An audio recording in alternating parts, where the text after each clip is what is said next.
Hi, my name is Norris. I'm the executive director and founder here at Vote, also as voice of the experience and Voters Organize Educate. I am just trying to do this kind of like 11th hour rally, man. There's a very important election this Saturday, and the frightening thing to me is that it's supposed to storm on Friday. It's why we always try to urge people to get out early and vote. That way, our vote is already in the can, weather permitting. Hopefully, everybody don't let the weather deter them. But this election is very, very important. There's 4 constitutional amendments, and one exciting thing that I've seen over the last couple of days is that a lot of other people are starting to weigh in. In the denominational ministerial lines, I see where they're saying vote no on all. The Time Picayune, vote no. The Gambit, vote no. So a lot of people are really starting to wake up, but there's still a whole bunch of us that sound asleep. And so hopefully in this moment, man, we start paying attention to what is going on in our communities. If these people get these amendments passed, the impact on each and every one of them will have an impact on our lives. Amendment 1, 2, 3, and 4. Take your pick, but we want to go no on all of them because all of them have intended consequences. I ain't gonna say unintended consequences. They have intended consequences. And so one is trying to say they want to give the Supreme Court more authority to regulate our state attorneys. Well, guess what? The Supreme Court already has the power to do that. The only way a person can practice in this state, they have to be in concert with somebody who's already barred, that's already a barred attorney, and they can sign on the record with them as a guest. So that's don't need to happen. Amendment 2 probably is the one with doing the most damage. It's over 100 and something pages long. And the damage it wants to do to a lot of things. They're making veiled promises about what they're going to do for the teachers, what they're going to do for the seniors. This is what we need to do to get our taxes in line. And they're saying that seniors are going to benefit the most from the income tax, but most seniors are not even working no more. And so, that in and of itself is kind of like a bait and switch. But the most striking thing about it is that they're trying to, if you, connect it to a faith-based home, is threatening the tax status of your faith-based home.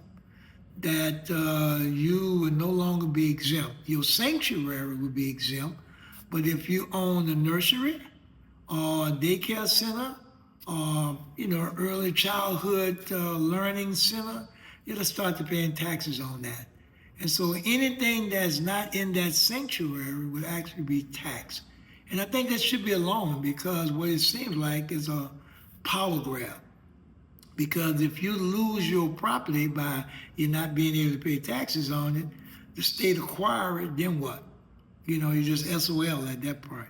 So Amendment 3, and one of the things I was excited to see that in both the news publications, Gambit and Time Picayune Morning Advocate, is that they even suggested that people vote no, because again, they agree we don't need to be putting children in adult prisons, because the Constitution already outlines they enumerate the charges that kids can be tried as adults, and they're trying to give this authority to the legislature who knows who's going to be in the legislature in the next 2 to 3 years.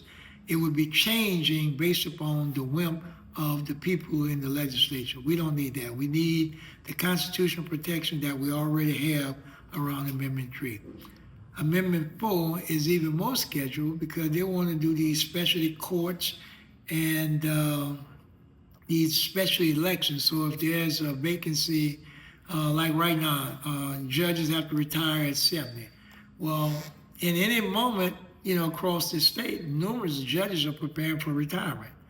And so they want to have the election immediately, within like 30 days. So if somebody retires, this is, say I make 70 years old today, I have to go into retirement. So as opposed to putting it on the ballot 6 months away, giving people an opportunity to decide whether or not they want to run for office or what have you, no, they want to kind of like more expedient for them to put it on the ballot where they know these off elections, voter turnout is very low, and they can get all their buddies on the judiciary, and then all these specialty courts become their way of putting things the way they want it. If folks are kind of like mindful, this is what happened in Jackson, Mississippi, where they created a whole brand new court system, whereas they usurped the authority of the locals to do what they wanted to do. So just hypothetically, somebody gets arrested in Jefferson Parish for a crime, specialty court can try that person in Caddo Parish, Red River Parish, up in Monroe somewhere. That person then loses the jury of his peers and the access of people in his community being there to actively support them. So again, no on all four. It's kind of funny. I tell people all the time, my name is Norris. So when I'm kind of like not feeling it, I just tell them to spell my name. And so they say N-O, and I say, that's enough. So this is the same thing I'm suggesting to y'all. Just think of the first two alphabets in November, N-O.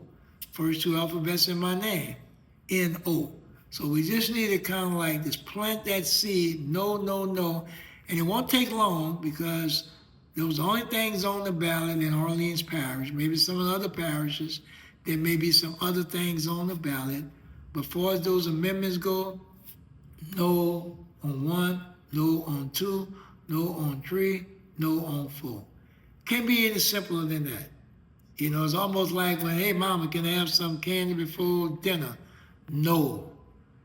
Can I have my dessert first? No. And so we have to see these things at this warning, and we're kind of like this caveat, no, is for a reason, because these things will come back, and because we don't know who's going to be in office 2 years from now, 4 years from now, 6 years from now. This is this governor's idea about what he wants to do. The last time our Constitution was literally changed in a real way was in 1974, and it didn't go into effect until 1975. So it took them almost 2.5 years to draft the constitutional amendments, and then took them almost a year before they implemented. They want to do this kind of like post haste. And I was always told as a kid, haste makes waste. So please listen, get out and vote, encourage people in your neighborhood, go out. I'm not a meteorologist, so I don't know what time the weather's supposed to show up, but the polls open up at 8 o'clock. Try to get to the polls as soon as you can, because we know in this particular city, we can have an outage at any moment, and that's the last thing we need on election day, is for us to lose power to the voting machines and we won't be able to vote. So yeah, people, please take advantage of this. And by the way, we actually filed litigation to try to stop it from getting on the ballot, and we had a court hearing this week, Monday. And at the hearing, the judge wouldn't grant the preliminary injunction, which would have stopped the election, because he said it was just too close. But what he did was he kept the case open, so in the event that we're not successful on Saturday, we can kind of like go right back in the court and deal with these issues on the merit. But that's only in reference to Amendment 1 and Amendment 3. The Amendment 2 litigation, the Supreme Court just on their own just took it away from the lower court without letting it go to the appellate process, and denied the right to stop it. They could have done the same thing, just kind of like held it in abeyance until the outcome of the election. So we'll have to wait and see. But sadly, we can be the judge and the jury. We don't need the court if we do what we're supposed to do by using our civic engagement, going to the voting polls and voting. And I suggest, I voted early. I always vote early because you never know what election day is going to be like for us inclement weather.